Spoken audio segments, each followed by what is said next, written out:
الرجیم بسم اللہ الرحمن الرحیم. محترم جناب قاضی انور صاحب, چودھری اشتیاق احمد خان صاحب, شاداب جعفری صاحب, جناب سردار امان صاحب, محترم بخش صاحب, جناب عالم سواتی صاحب,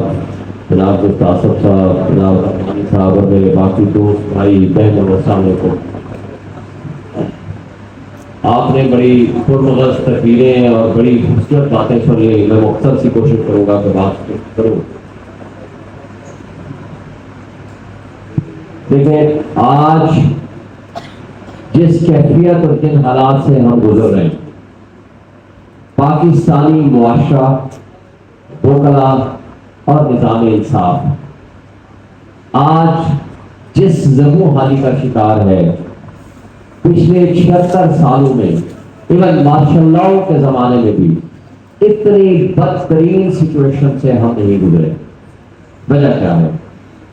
دیکھیں, آپ پچھلے 1000 سال کی تاریخ اٹھائیں, جس ملک میں نظام انصاف درست نہیں ہوتا, جس ملک میں, جس معاشرے میں اور جس قانون کی نظر میں جو معاشرے, قومیں اور ملک قانون کا اطلاق نہیں صحیح کرتے, نظام انصاف کو درست نہیں کرتے, نہ وہ معاشرے ترقی کرتے ہیں, نہ وہ ملک ترقی کرتے ہیں, نہ وہ قومیں ترقی کرتے ہیں, اور زوال ان کا مقدر ہوا کرتا ہے. زوال ان کا مقدر ہوا کرتا ہے. مجھے چیک کے لیے شارٹ بات کرنی ہے, اس لیے میں مختصر سی کروں گا. تو آج جو سچویشن آپ کو درپیش ہے, آپ ورلڈ بینک کی رپورٹ اگر آپ اٹھائیں, اس کے مطابق تقریباً 9.5 کروڑ افراد اس وقت سطح غربت کی لکیر سے نیچے چلے گئے, اور سالانہ 1.5 کروڑ افراد مزید سطح غربت کی لکیر سے نیچے جائیں گے.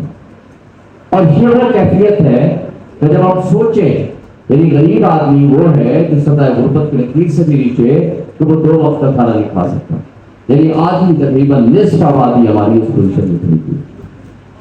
اور اس بدماشیہ کو, جو کہ 1% ہے یا 2% ہے, اس بدماشیہ کو کیا سوچ رہا ہے کہ کس طریقے سے قاضی بھائی صاحب کو یہاں مسلط کیا جائے, کیا وہ طریقہ اڈاپٹ کیا جائے کہ فوراً بڑی صاحب کی وہ ڈاکو کی ایک کھیپ جو مسلط کی گئی ہے پارلیمنٹ میں, ان کو ایکسٹینشن دی جائے, اور ان کے اقتدار کو, جو کہ انصاف کے ذریعے, انصاف کے تقاضوں کے مطابق ان کو جو خطرہ پیش ہو سکتا ہے کہ آڈٹ کہیں نہ ہو جائے بہت بڑی بھائی کا, اور وہ اقتدار سے باہر نہ ہو جائے, اور اس کے ذریعے ان کے پیچھے بیٹھنے والے وہ جو اصل مقتدر جن کے ہاتھ میں بندوق ہے, کہیں ان کے مفادات پہ زد نہ پڑ جائے. اپنے صرف ذاتی مفادات کو تحفظ دینے کے لیے یہ ٹرائیکا اکٹھا ہو گیا. یعنی وہ تمام وہ ادارے جن کے کنٹرول میں آج اس ملک کی بات ہو رہا ہے, وہ سارے مل کے آپ کے عوام کے حقوق پہ ڈاکہ ڈال رہے ہیں. اور وہ نظام انصاف جس سے ان کو خطرہ ہو سکتا ہے کہ سپریم کورٹ کل وہ آڈٹ کرا کے ان ڈاکوں کو گھر بھیج سکتی ہے, وہ سپریم کورٹ حقدار پر کا حق دے سکتی ہے, وہ سپریم کورٹ جو انصاف دے سکتی ہے, اور وہ معاشی انصاف بھی ہوگا, وہ سیاسی انصاف بھی ہوگا, اور وہ قانونی انصاف بھی ہوگا. اس خطرے کے تحت جو سوکار آئینی ترمیم کو کر رہے تھے, جس میں وہ کامیاب نہیں ہو پائے, انہوں نے پرسوں آرڈیننس کر کے اس کے ذریعے اس کو حاصل کرنے کی کوشش کی.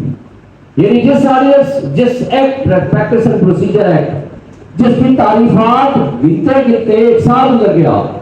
کہ جی چیف جسٹس کو کنگ نہیں ہونا چاہیے, ڈیموکریٹک وے میں فیصلے ہونے چاہیے, کیسے کانسٹیٹیوشن آف بینچ ہوتی ہے. اب اسی قاضی فائزہ کے ہاتھ میں ایک آرڈیننس کے ذریعے ایک ٹکڑا کاغذ کا پکڑا دیا گیا جس کی کوئی آئینی حیثیت نہیں ہے,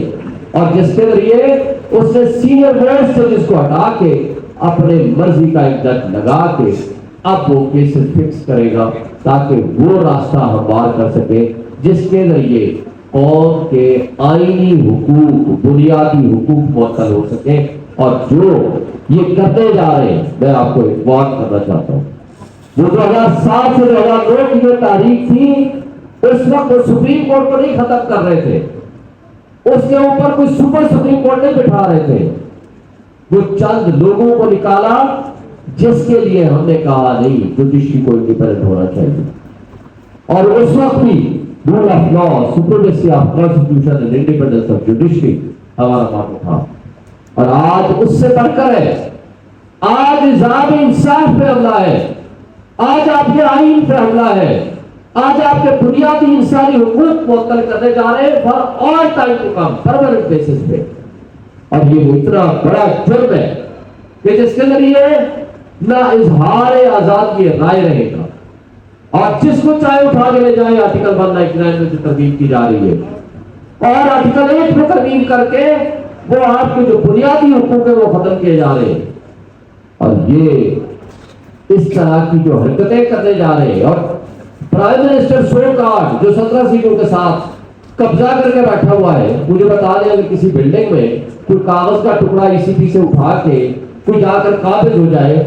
وہ ڈاکو کو کیا یہ اختیار مل جائے گا کہ وہ پارلیمنٹیرین جو ہے وہ لیجیٹمیٹ پارلیمنٹیرین وہ نہیں ہے, اور وہ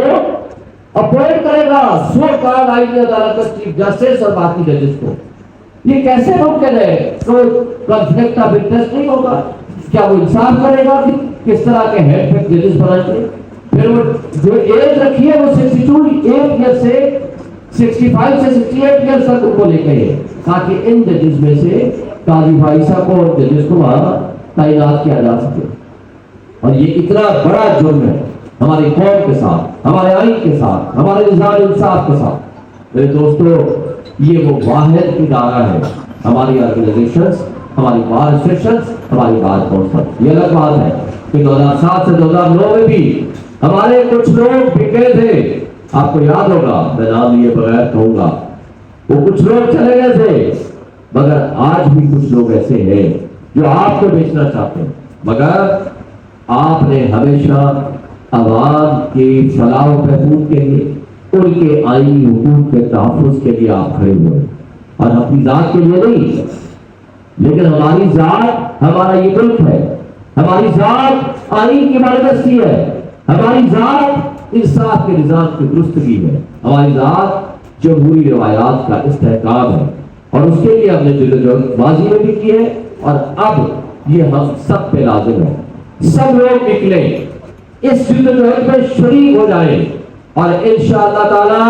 ہماری یہ جدوجہد کامیاب ہوگی, اور قاضی بھائی صاحب 25 کو جائے گا, اور انشاءاللہ سپریم کورٹ یہی کام کرے گی, اور آئین کا تحفظ ہوگا, ملک میں نظام انصاف بہتر ہوگا, اور انشاءاللہ تعالی ہم سر فخر سے بلند کر سکیں.